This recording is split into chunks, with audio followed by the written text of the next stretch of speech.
네, 에베소서 2장 11절부터입니다. 오늘 말씀은 되게 간단해요. 어, 예수님께서 오심으로 말미암아 우리가 예수님을 믿음으로 말미암아 유대인과 이방인들이 하나가 됐다는 그런 말씀입니다. 그런데 아주 간단하지만 어, 너무 핵심적인 말씀이죠. 우리의 모습을 돌아볼 때 우리도 이렇게 좀 하나가 되는 공동체니까 어, 우리 교회 공동체가 하나가 되고 있는가 더불어서 제가 많이 말씀드리지만 내 자신이 그 공동체 안에 속해 있는가, 공동체 활동을 하는가도 이 말씀을 통해서 돌아보면 좋겠습니다. 성경이 정말 이렇게 우리를 하나 되게 하는 것, 이것을 얼마나 강조하는지 이게 정말 복음의 핵심이지 개인의 선택의 문제가 아니라는 것. 이게 얼마나 중요하지. 우리가 하나 돼서 같이 움직이는 것. 그리고 한 지체로서 같이 움직이는 게 정말 너무 중요하다는 거예요. 아, 이 부분을 좀 묵상을 하면서 하나씩 좀 자세히 살펴봤으면 좋겠습니다. 11절, 12절은 그 이방인들이 예수님을 믿기 전에 상태에 대해서 얘기를 하고 있죠. 할례에 대한 얘기도 하고 그리스도 밖에 있었다는 얘기도 합니다. 그러니까 할례를 받은 무리로부터 무할례자들이라는 그런 얘기를 들었다라는 거죠. 할례를 받지 않은 무리라 칭함을 받는 자들이 이방인들이죠. 11절에. 그리고 12절에 보면은 그리스도 밖에 있었다. 외인이었다. 이렇게 얘기를 합니다. 이게 이제 예수님 믿기 전에 이방인들의 상태였다는 거예요. 그리고 그들은 소망이 없었습니다. 이 당시에 헬라인들은 내세에 대한, 그러니까 사후세계에 대한 소망이 별로 없었어요. 어, 다는 아니지만 그 많은 수의 이방인들이 그 순환론적 세계관을 갖고 있었는데 이 순환론적 세계관이 뭐냐면 한마디로 윤회 사상입니다. 윤회 사상이 순환을 계속 하잖아요. 계속 뱅글뱅글 돌잖아요. 그런 세계관을 좀 가지고 있었습니다. 그래서 내세의 소망이 별로 없었습니다. 이렇게 빙글빙글 도는 이런 윤회 같은 그런 그 세계관은 별로 우리에게 소망을 주지 않잖아요. 그런 상태였다는 겁니다. 이방인들이. 그렇게 멀리 있는 자들이었어요. 이방인들이. 그런데 그리스도 예수 안에서 그리스도의 피로 가까워지게 된 것입니다. 누구랑 가까워졌을까요? 예수님과 가까워지고 그리고 그러니까 이방인들이 유대인들과 가까워졌다는 거죠. 14절을 보면 그는 우리의 화평이신지라 예수님이 우리의 화평이시죠. 둘로 하나를 만드사 원수된 것 곧 중간에 막힌 담을 자기 육체로 허셨다. 둘로 하나가 되게 만드셨다는 건 뭘까요? 이 둘이 뭘까요? 유대인과 이방인이죠. 이 둘을 하나로 만드셨다는 거예요. 원수된 것 곧 중간에 막힌 담을 자기 육체로 허셨다. 여기 중간에 막힌 담은 이 성전에 있는 그 벽을 좀 생각해 볼 수가 있습니다. 성전에 실제로 있던 그 벽을 염두에 두고 하시는 말씀인데 예루살렘 성전에 1.5m 높이로 된 유대인들과 이방인들 사이를 가로막는 그런 돌로 쌓은 벽이 있었습니다.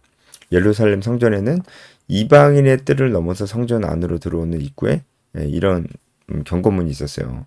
어떤 이방인도 이 담 안으로 들어오는 것을 금한다. 어기는 자는 사형에 처한다. 이런 경고문이 붙어 있었어요. 그러니까 인들은 이방인의 뜰 안에만 있어야지 성전 안으로 이제 들어올 수 없는 것이죠. 이제 이를 가로막는 1.5m 높이의 벽이 있었다는 거죠. 이 벽이 바로 유대인과 이방인을 갈라놓는 그런 벽이었는데 그런 벽이었고 담이었는데 이 담이 바로 14절에 있는 중간에 막힌 담이었습니다. 담을 말하고 있는 겁니다. 이 중간에 막힌 담이 예수님으로 인해서 허물어졌어요. 예수님이 자기 육체로 하셨습니다. 예수님의 대속 죽음을 얘기하고 있는 것이죠. 예수님께서 죽으심으로 유대인과 이방인 사이에 막혀있던 그 담이 허물어졌습니다. 그래서 둘로 하나를 만들어서 둘이 하나가 될 수가 있게 된 거죠. 유대인이든 이방인이든 이제 중요한 것이 아니게 된 것입니다. 예수 그리스도 안에서 하나가 된 것이고 한 가족이 된 것입니다. 15절에 법조문으로 된 계명의 율법을 폐하셨다. 그러니까 이것도 어 그 이 여기서 계명의 율법을 폐하셨다는 것도 이 중간에 막힌 담과 같은 의미라고 보시면 더 좋을 것 같습니다. 그래서 이게 왜 이렇게 얘기를 하냐면은 이 유대인들의 생각에 이 율법은 유대인들에게 주어진 것이고 이방인들에게 주어진 것이 아니었잖아요. 그래서 이것도 이방인과 유대인을 구분하는 하나의 막힌 담처럼 그런 구분점이 되었습니다. 율법이 있느냐 없느냐 이것도. 근데 이것도 이제 폐하셔서 율법을 여러분 이제 율법을 완전히 이제 폐하셨다는 의미는 아니죠. 여러분 무슨 말인지 알죠, 그죠? 예수님께서 오신 것은 율법을 폐하려 하심이 아니요, 오히려 완성하러 오셨다고 그렇게 말씀을 하셨어요. 우리가 율법을 지금 지키지는 않지만 율법이 폐하여졌다고 볼 수는 없습니다. 왜냐하면 율법이 말하고 있는 근본 정신은 우리도 지금 지켜야 되거든요. 어쨌든 여기서는 이제 그런 의미보다는 이 율법이 유대인에게만 주어져 있었는데 이제는 그것과 상관없이 이방인들도 유대인들과 하나가 될 수가 있게 되었다라는 겁니다. 그래서 16절에 보면 원수된 것을 십자가로 소멸을 하셨다. 그러니까 유대인과 이방인이 이제 원수된 자였는데 십자가로 소멸하셨다. 이것은 이제 하나님과 우리와의 관계도 마찬가지죠. 하나님과 우리와의 관계도 원수였는데 예수님을 인해서 화목해 되었죠. 여기서는 유대인과 이방인의 얘기를 하고 있는 것입니다. 이걸 봐도 참 교회라는 곳이 어떤 곳인가? 그러니까 믿는 자들의 모임, 공동체라는 곳이 어떤 곳인가? 원수된 자도 하나가 될 수 있는 곳이다라고 말씀하고 계시는 것이죠.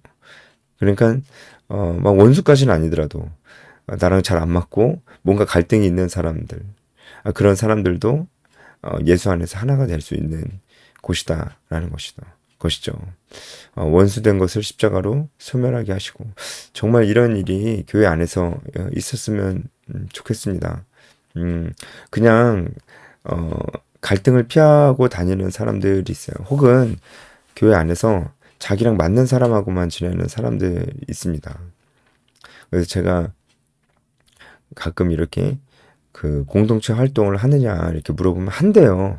근데 더 자세히 물어보면 뭐 청년부면 청년부 활동을 하질 않아요. 활동을 하지 않고 뭐 교회 뭐 어떤 무슨 활동을 하지 않는데 자기 공동체 활동을 한다는 거예요. 교회 활동을 하지 않는데. 그래서 자세히 들어보면 교회에 친한 사람들과 따로 만나서 교제를 나눈다는 거죠. 교회에 친한 사람들이 있는 거예요. 그 사람들과 따로 만나서 교제를 나누니까 자기는 공동체 활동을 하고 있다 이렇게 얘기를 하더라고요. 뭐 완전 아니라고 볼 수는 없습니다. 어쨌든 같은 이제 믿음의 사람들끼리 교제를 나눈 거기 때문에 공동체 활동이 완전히 아니라고는 볼 수는 없지만 공동체 활동을 정말 하고 있다고 보기도 참 어렵습니다. 성경에서 말하는 공동체는 친한 사람들끼리만 있는 것을 얘기하는 건 정말 아닙니다. 여러분 유대인과 이방인이 친했겠어요? 너무 다른데 문화도 다르고 어떤 경우에는 언어도 다르고 너무 다른데 그리고 유대인들은 이방인들을 그렇게 좀 더러운 사람들이라고 육체적으로 말고 이제 영적으로 더러운 사람들이라고 그렇게 생각을 했어요. 이방인들은 뭐 헬라인들은 나름대로 뭐 자부심이 있었겠죠. 자기들이 이제 로마 제국 전체가 헬라 문화를 가지고 있으니까. 그런데 이 둘이 어떻게 하나가 될 수가 있었겠어요. 근데 이게 교회의 모습입니다. 정말로 하나가 될 수 없을 것 같은 사람들이 모여 있는 곳이 교회예요. 그러니까 갈등이라는 것이 없을 수가 없어요. 갈등이 있는 것 자체가 이상한 게 아니고요. 그 전에 이 교회에서 나랑 맞는 사람만 만나려고 찾아다니는 게 이상하다는 거예요. 여러분 그럴 것 같으면은 지금 에베소서 2장 말씀이 무슨 소용이 있습니까? 지금 이게 둘이 하나가 되었다, 원수 됐는데 화평케 하셨다, 막힌 담이 허물어졌다, 이런 얘기를 계속 하시는데, 아니 허물어지면 뭐예요? 화평케 해주신 뭐예요? 우리가 화평하지 않는데, 서로 교류가 없는데 막힌 담 허물어 주시면 뭐하냐고요. 하나님께서 우리를 다 한 가족으로 부르셨는데 말만 가족이야. 응? 말만 가족이야. 말만 영적인 가족이야. 교류가 없어. 얘기도 안 해. 인사도 안 해. 그리고 친한 사람들끼리, 유대인들은 유대인끼리, 이방인들은 이방인들끼리만 몰려다녀. 여러분, 그걸 정말 하나님께서 원하시겠어요? 그게 진짜 하나님께서 기뻐하시는 공동체이겠어요? 그런 모습을 하나님께서 기뻐하시겠냐고요. 아무리 이제 친한 사람들끼리도 믿는 사람들이고, 서로 믿는 사람들이고, 그들이 서로 교제하는 게 좋아 보이지만, 그렇게 친한 사람들끼리만 교제하는 걸 하나님께서 정말 기뻐하시겠냐고요. 아닙니다, 여러분. 진짜 아니에요. 그렇게 생각하지 마세요. 그런 공동체 활동을 하고 있다고 볼 수가 없는 겁니다. 지금 이 공동체 본질이 뭔지를 얘기해 주고 있잖아요. 공동체 본질은 이렇게 전혀 하나가 될 수 없는 사람들끼리 섞여서 하나가 되는 거예요. 그러면 어떻게 그냥 자연적으로 하나가 될까요? 아니죠. 노력해야죠. 유대인은 이방인을 이해하려고, 이방인은 유대인을 이해하려고 노력을 해야 됩니다. 관계는 쌍방이에요. 한쪽만 노력해서 되는 게 아니에요. 서로 노력을 하는 겁니다. 그래서 하나가 되려고. 그러니까 나랑 친하지 않은 사람도, 나랑 좀 안 맞는 사람도 가서 좀 맞춰보려고 하고, 다가가고, 같이 뭔가 활동하려고 하고, 수련회 같은 조가 됐는데 바꿔주세요. 셀 모임 같은 셀이 됐는데 바꿔주세요. 같은 순위 됐는데 바꿔주세요. 이러지 말고, 같이 좀 어울리려고 하고, 말을 좀 건네려고 하고, 좀 친해지려고 하는 겁니다. 여러분, 좀 친해지려고 하는 거예요. 이런 게 진짜 너무 필요해요, 여러분.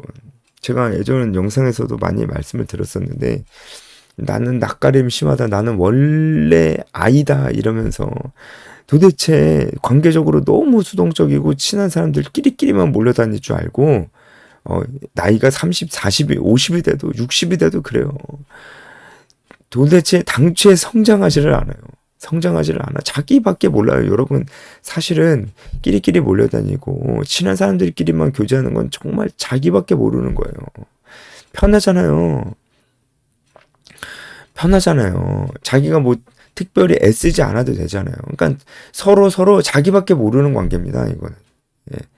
끼리끼리 몰려다니는 거. 물론 뭐 그 안에서는 서로를 위해서 뭐 뭘 해주고 그러지만, 너무 서로 친한 사이 안에서 서로에게 뭘 해주는 거는 너무 쉬운 일이에요. 근데 진짜 웃긴 건 그런 사이여도 갑자기 갈등이 생기면 멀어지기도 해요. 그 갈등을 직면을 하고 해결할 생각은 별로 없어요. 그러니까 얼마나 이기적이에요. 그런 곳이 진짜 교회입니까? 아니죠. 애써야 됩니다. 여러분, 정말 애써야 돼요. 친한 사람끼리만 모여 다니면 안 됩니다. 안 됩니다. 그럼 정말 청년들이면 청년들 안에서 서로 익숙하지 않은 사람들 서로 말 건네고 먼저 손을 내밀어야 됩니다. 그리고 신혼부부면은, 또 아이를 키우고 있는 청년들이면은 그 안에서도 또 서로 다른 청년들 돌아봐요. 좀 끼리끼리 몰려다니는 사람은 그래도 그 공동체 안에서 좀 익숙한 사람입니다. 그 교회에 오래 다녔고 익숙한 사람들이, 그렇지 않은 사람들 돌아봐야 돼요. 좀 도와줘야죠. 자기는 끼리끼리 몰려다닐 사람들이라도 있지. 다른 사람은 없잖아요. 그러니까 큰 교회 다니고 있는 청년들, 작은 교회 다니고 있는 청년들 돌아봐 주세요. 큰 교회 다니고 있으니까 자기는 좋잖아. 근데 작은 교회 다니고 있는 청년들은 뭐야? 교회 청년이 없는데, 있어도 활동이 별로 없는데, 활동이 있어도 나이 차이가 너무 많이 나는데, 어디 낄 자리도 없고, 30 중반 정도 되면은, 30대 중반 정도 되면은, 보통 10명 안팎의, 그 청년부에서는 정말 설 자리가 없어요. 너무 애매해요. 애매해요. 나 너무 동생들이고 막 이래서, 내가 청년부 계속 나오는 게 맞을까? 이런 생각을 해요. 근데 여러분, 조금만 그 청년부 규모가 커져도 청년부가 한 50명 넘어가는서부터는 30대 중반이 그래도 같이 할 수 있는 사람들이 있어요.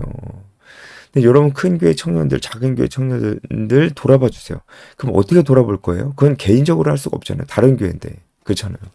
그래서 이 선교단체를 활용하시라고요. 제가 그래서 그런 활동을 하고 있지 않습니까?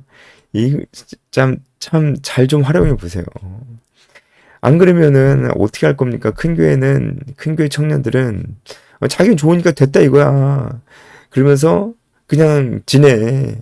작은 교회 청년들은 힘들어. 힘드니까 버티다가 결국은 청년부를 활동을 안 하고 멀어지는 거예요. 그러면서 우리 청년부는 청년인데 청년부 활동 안 하면 어떻게 할 거야? 아웃사이더 되겠죠? 뭐 교사를 하거나 선거대를 하거나 하겠지만 그건 공동체성이 되게 약해요. 그러니까 아웃사이더가 되겠죠? 아웃사이더가 되고 붙들어줄 공동체가 없다 보니까 예배만 드리는 경우도 많아지고 그 예배만 계속 드리다 보니까 나중에 가난한 성도가 되는 겁니다. 뭐 친한 사람도 없고 별로 뭐 인사만 하고 집에 오는데 못하러 가야 되지 이런 생각도 드는 거죠. 그러니까 가난한 성도가 되는 거죠. 이런 일이 없어야 돼요. 없으려면 서로 돌아봐야 돼요. 진짜 하나님께서 막힌 담을 하셨어요. 예수님께서 자기 육체로 막힌 담을 하셨어요. 그 이유가 뭐예요? 유대인과 이방인이 하나가 되게 하시려고. 예수님께서 이걸 이렇게까지 중요하게 말씀하셨으면 우리가 정말 행해야 됩니다. 행해야 됩니다. 여러분 시간을 내셔야 돼요. 에너지를 마음을 좀 들이셔야 돼요. 관계라는 게 그렇게 해야 쌓여지는 거잖아요. 시간을 내야지 관계가 쌓이죠. 마음을 들여야죠. 적극적이 돼야죠. 그래야 관계가 쌓이죠. 관계를 쌓아야 돼요. 그러니까 예배만 드리면 된다라고 생각하는 사람들 다 이런 말씀들을 성경이 우리에게 하는 이 모든 말씀들을 다 무시하는 겁니다. 예배만 드리고 뭐 제자 훈련이라고 뭐 해도 제자 훈련이라고 해도 그때만이에요. 그때만. 예. 제자 훈련 같이 받았다는 사람들과 관계가 그 이후에 깊이 있는 관계로 지속적으로 잘 유지되지도 않고 자기만 좋아요. 훈련이라고 해도 자기만 좋은 훈련이에요. 여러분 정말 그게 하나님께서 원하시는 것인지 생각해 보세요. 훈련도 많이 받았대요. 근데 자기밖에 몰라요, 여전히. 예? 훈련 받으신 분들, 훈련 받았으면 뭐 해요? 뭐 하냐고요, 도대체.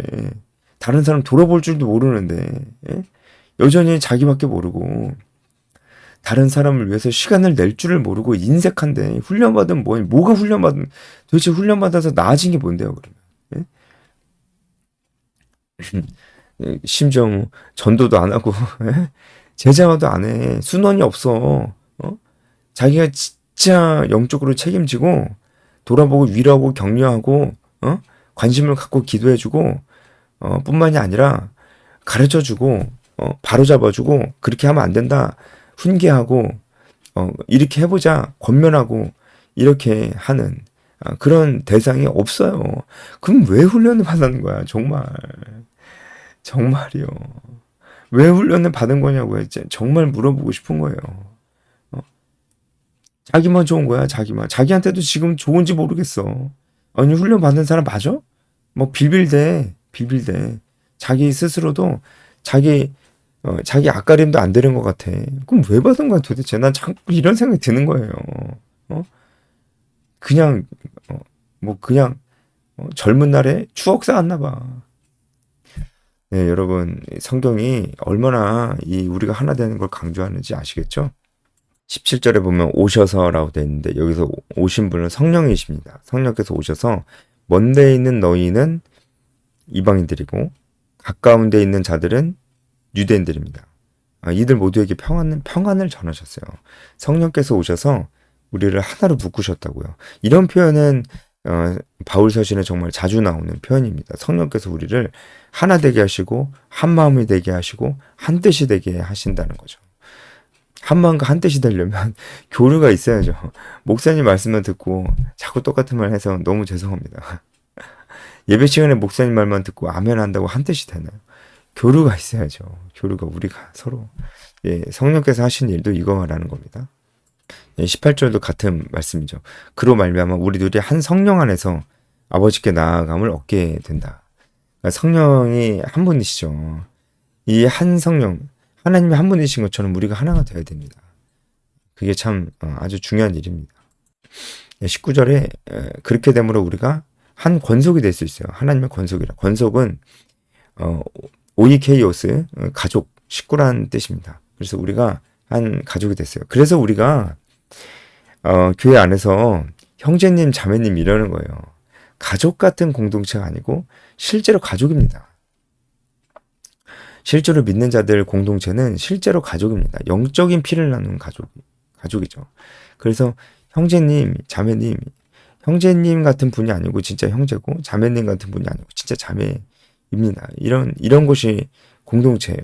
그러니까 서로 보듬어주고 수용해주고 위로와 격려가 있어야 되는 건 맞지만 가족이 그러기만 하진 않습니다.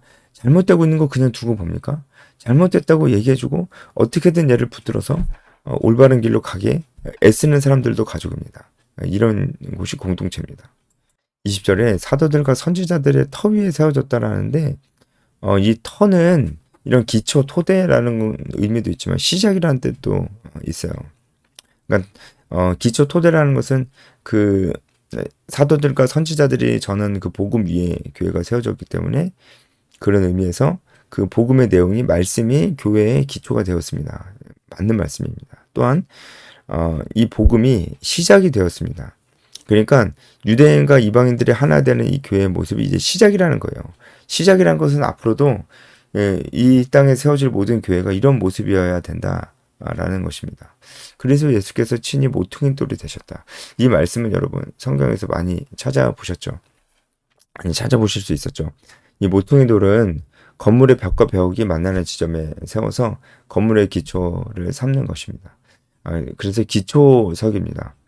기초석입니다. 모퉁이 돌은 기초석입니다. 그리고 이 고대 근동 지역에서는 이 기초석에 이 건물을 세우는 자의 이름을 새겨 넣었대요. 그래서 이 건물이 자기의 소유임을 표시를 한 것이죠. 건물을 세우는 자, 이 건물의 소유주의 이름을 이 기초석에 새겨 놓았다고 합니다. 그러니까 모퉁이 돌은 이 건물의 기초석이라는 의미가 있고, 그리고 이 건물의 소유주의 이름이 써 있다는 의미가 있습니다. 이 두 의미가 다 있습니다. 그래서 보면은 예수님이 바로 이 모퉁이 돌이 되셨다는 것은 교회의 기초가 되셨고, 그리고 교회의 소유, 진정한 주인이 되셨다라고 하는 것입니다. 네, 오늘 여기까지 하겠습니다.